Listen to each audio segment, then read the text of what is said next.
Kita masih bersama Saka. Sekali lagi Saka, kami tegaskan dengan segala konsekuensi, apakah Saka siap menerima apa yang tadi Saka ucapkan bahwa itu yang betul-betul Saka alami waktu 8 tahun silam? Saya juga berani sumpah. Sumpah apapun saya juga berani. Sumpah demi Allah saya nggak melakukan apa yang dituduhkan tersebut. Kita boleh ke kakaknya Saka. Teteh ingat kami dengar ada peneroran juga ke keluarganya Saka, ada orang tidak dikenal datang ke rumah. Betul itu Teh? Kalau teror, oh, kalau teror sih bukan yang dulu-dulu sekarang. Yang baru-baru ini?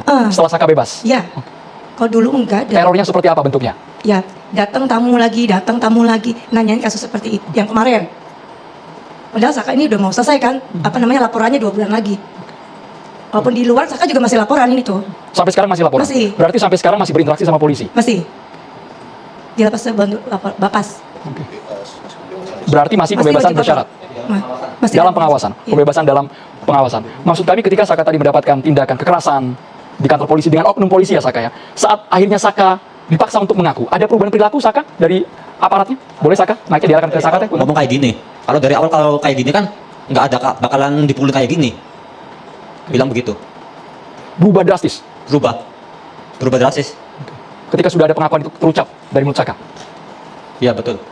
Tapi sejujurnya Saka, setelah bebas dengan pengawasan saat ini Saka, apa yang mendorong Saka untuk berani berbicara ke publik, ke media, bahwa fakta yang diyakini oleh Saka seperti itu? Ini kan saya ngalami sendiri ya. Jadi kalau orang lain bilang apa juga saya sebenarnya nggak peduli. Ini biar semua orang tahu bahwa saya tidak bersalah apa yang dituduhkan tersebut. Saya tidak melakukan apa yang dituduhkan. Baik. Saya juga kepengen nama baik saya tuh pulih kembali kayak dulu lagi.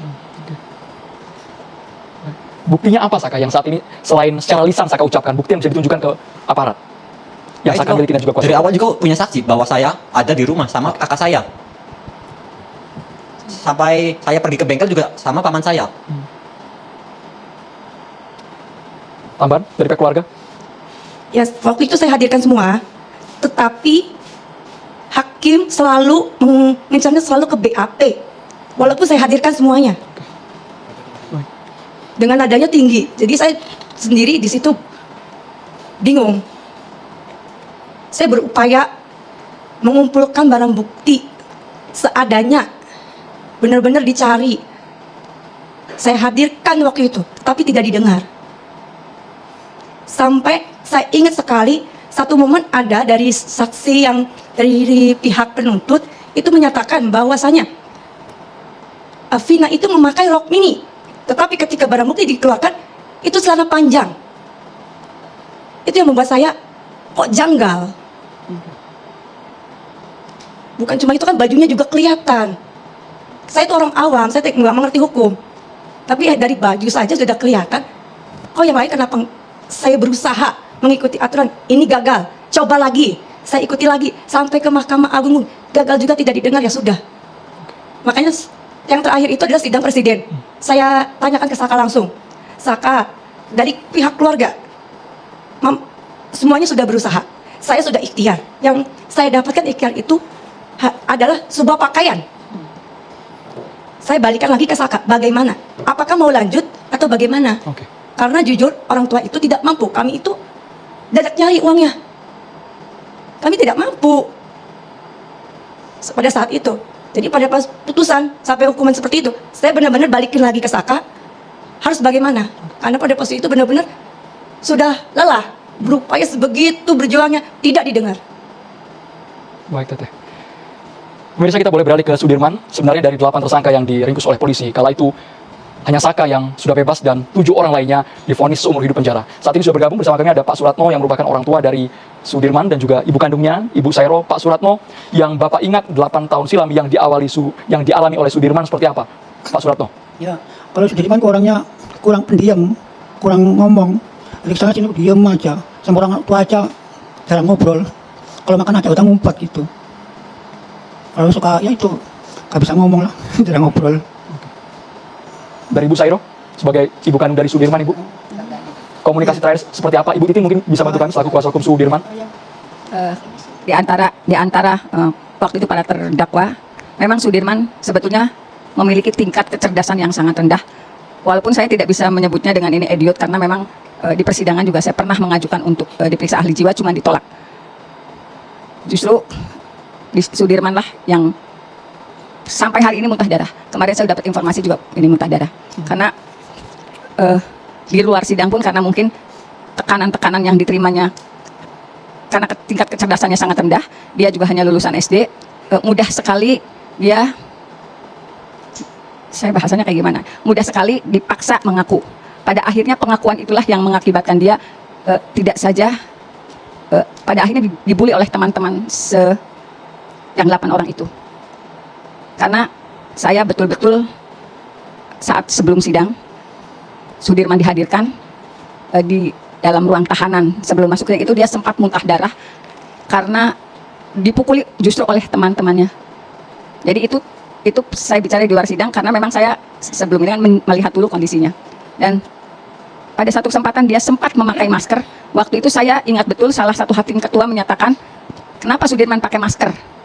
Jadi dalam kondisi seperti itu, sepertinya kalau dari gesturnya hakim tahu di antara 8 pelaku yang dihadirkan, 8 terdakwa yang dihadirkan itu Sudirman paling banyak menerima tekanan. Waktu itu Sudirman jawab, batuk Pak. Tapi sebetulnya kami tahu semua apa yang terjadi. Sudirman itu kalau di lingkungan rumah memang tidak memiliki teman. Kalau bahasa anak sekarang dibully. Dalam persidangan, saya sempat menghadirkan saksi, memang dia mainnya antara rumah musola. Saya mendapat informasi, kemarin juga Sudirman masuk ruang perawatan lagi. Cuman hari Senin kemarin saya tidak sempat nengok karena memang katanya dalam kondisi sakit. Saya dapat informasi dari teman yang pengacara yang menengok ke sana pada hari Senin. Dari penjelasan Ibu Titin, artinya apakah tidak ada sangkut paut sama sekali antara nama Sudirman dengan kejadian 2016 silam, Bu, terhadap Vina? Saya menghadirkan saksi di persidangan bahwa pada malam kejadian itu Sudirman sedang berada di musola, kemudian ada di rumah.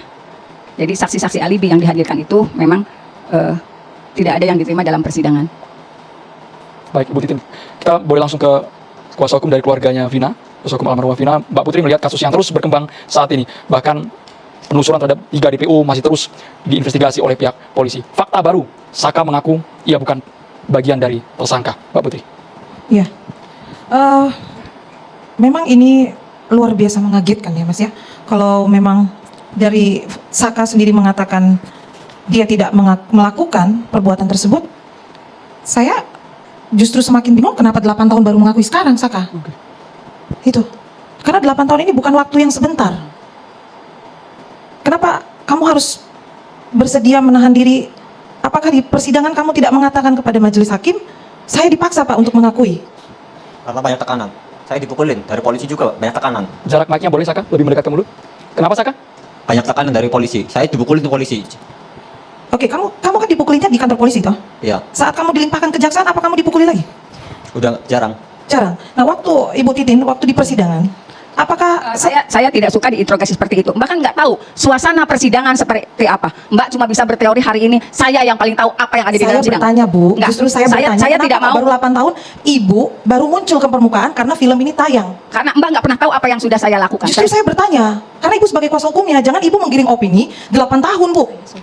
Ini Mbak, institusi Bu. Mas, sejak awal saya menyatakan kalau saya dihadapkan pada pengacara yang tidak tahu ada di dalam sidang, untuk apa saya bicara kayak pepesan kosong? Dia nggak ngerti apa-apa. Apa sih yang terjadi di dalam sidang? Saya yang menjelaskan atau saya yang keluar? Semua saksi sudah dihadirkan di sidang. Ibu Titin tetap di tempat, kami undang Ibu Titin karena secara etika kami mengundang Ibu Titin agar Ibu Titin mendapatkan porsi yang adil, porsi yang seimbang di meja catatan demokrasi. Kalau memang apa yang diucapkan oleh Ibu Putri tidak sesuai, Ibu Titin bisa langsung membantahnya di sini. Karena Ibu Titin yang mengalami 8 tahun silam, yang ingat betul kejadiannya. Ibu Titin, sekarang kita kasih waktu ke Ibu Titin. Mbak Putri ditahan dulu. Ibu Titin, silakan diklarifikasi semuanya. Dengar Mbak, saya ngomong dengan Mbak. Dalam persidangan, Mbak paham apa bunyi tuntutan? Mbak paham apa hasil visum? Mbak paham apa hasil otopsi? Nggak usah nantangin saya kayak gitu. Saya yang berada dalam sidang. Saya yang paham apa yang terjadi dalam sidang. Dia yang tahu. Dia yang tahu bagaimana Saka diperlakukan ketika dalam sidang. Sekarang gini, dengar dulu. Dengar. Bu, Saya mau ngomong dulu. Mbak Putri, Atau saya yang ditahan keluar. Kita habiskan ke Ibu Titin, kita habiskan Bu. Kami kasih Anda durasi. Ibu Titin, silakan. Fakta yang terungkap di persidangan, bunyi tuntutan itu adalah Saudara Muhammad korban meninggal karena tusukan benda tajam di bagian dada kiri dan pendek, samurai pendek. Fakta yang terungkap di persidangan, kaos yang digunakan korban dan itu berada di kamar jenazah oleh dokter diyakini itu kaos yang digunakan. Dan saya berulang kali nanya, saudara saksi, apakah betul pakaian itu yang digunakan ketika korban pertama kali datang? Ya, betul. kaos itu dibuka di muka persidangan. Tidak ada tusukan di dada maupun di bawah perut. Kaos itu utuh.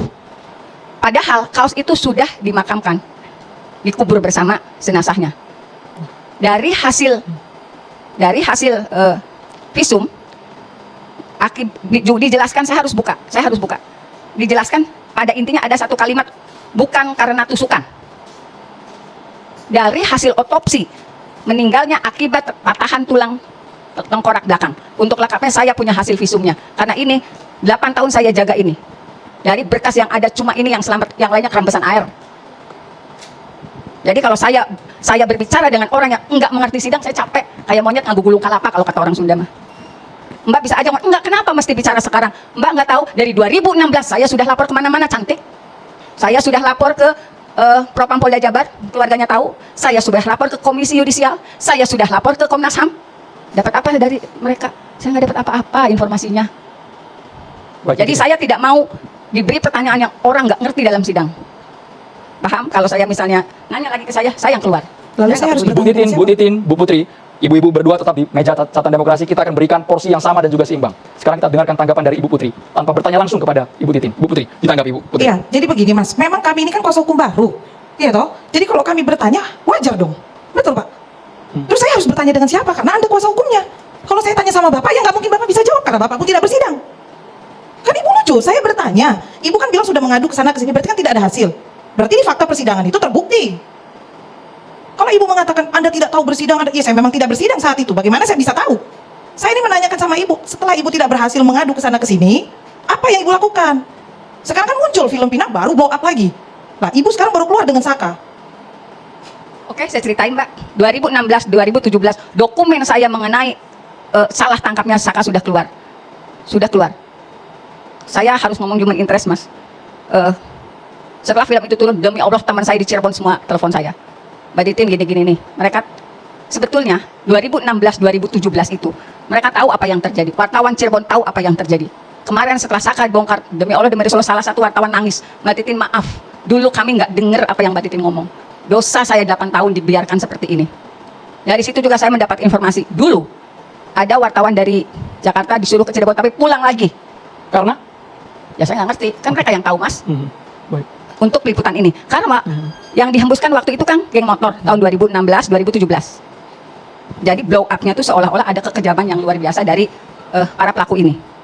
Fakta yang terjadi di persidangan. Menurut Liga Akbar, itu teman dekatnya Eki. Pukul 21.15, dia masih bersama Eki dan Vina. Dia melewati jalan perjuangan. Dia menjelaskan secara rinci pakaian yang digunakan oleh Vina. Kaos bertuliskan ekstasi. Itu ada di berita acara pemeriksaan. Saya yang punya ini. Baik. Bu Titin, Ibu Putri, kita harus jeda terlebih dahulu. Kita akan dengarkan juga pandangan para praktisi hukum yang hadir di meja catatan demokrasi. Dan kami juga ingin dengar suara dari Ibu Ayu yang merasa tertuduh selama beberapa hari ini anaknya disangkut pautkan dengan salah satu nama dari 3 DPO yang masih buron hingga saat ini. Tetaplah bersama kami di Catatan Demokrasi pemirsa.